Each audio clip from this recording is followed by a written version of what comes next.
Joey, first of all, a big congratulations to you. I mean, you are one of the youngest musicians ever to be nominated for a Grammy Award. That's a huge accomplishment. You're only 12 years old. Tell me about how you found out that you were nominated for a Grammy Award, and these are in 2 categories, by the way, and how do you feel? I was surprised for sure. Why would you be surprised? You're so talented.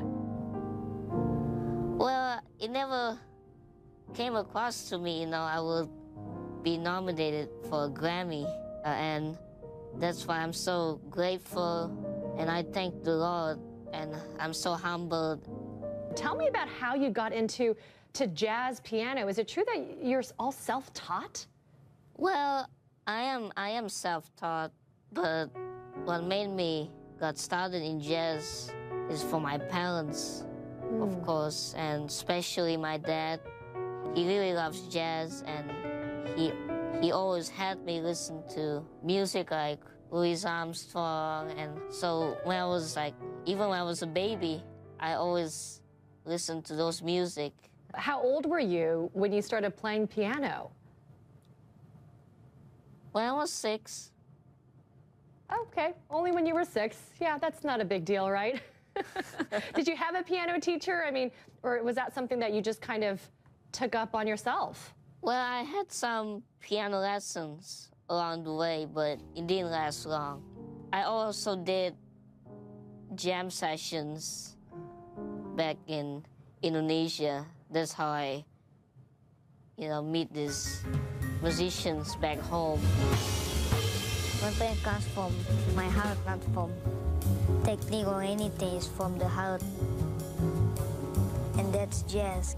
You have some high-profile fans. I read Bill Clinton is a big fan of yours, Billy Crystal. Have you had a chance to meet them, and how does it make you feel to be so well-known and respected, just world-renowned as a jazz pianist at your age?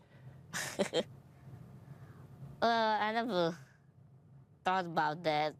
I'm just so, again, grateful and thank the Lord to be among these people, and especially I want to thank the Grammys who recognized me, and also to my fans who supported me, and of course my parents. You are so humble, and you're so charming, Joey. I understand that you don't like being called a prodigy. Is that true? Well, I mean, for me, it's okay if I'm called a jazz prodigy. I appreciate it, but I think for me, I just want to be called a jazz musician. What's in your future? I mean, do you see this? Do you see yourself doing this until you grow old and gray? Well, I always think that I want to be a jazz musician, and I'm gonna keep playing this music to get better and share my talent with the world. Lastly, Joey, I just want to ask you what your advice would be to other 12-year-olds or children who really look up to you and want to know what the key to success is. What would you tell them? For me, to always, to have hope. And of course, you gotta work hard. Even now, I'm still working hard, and especially now, I'm still young. And always, I think never give up. Wise words from 12-year-old Joey Alexander. Not just a prodigy, he is a jazz pianist. It really was a pleasure talking to you, Joey. Thank you so much for your time. Thank you for having me.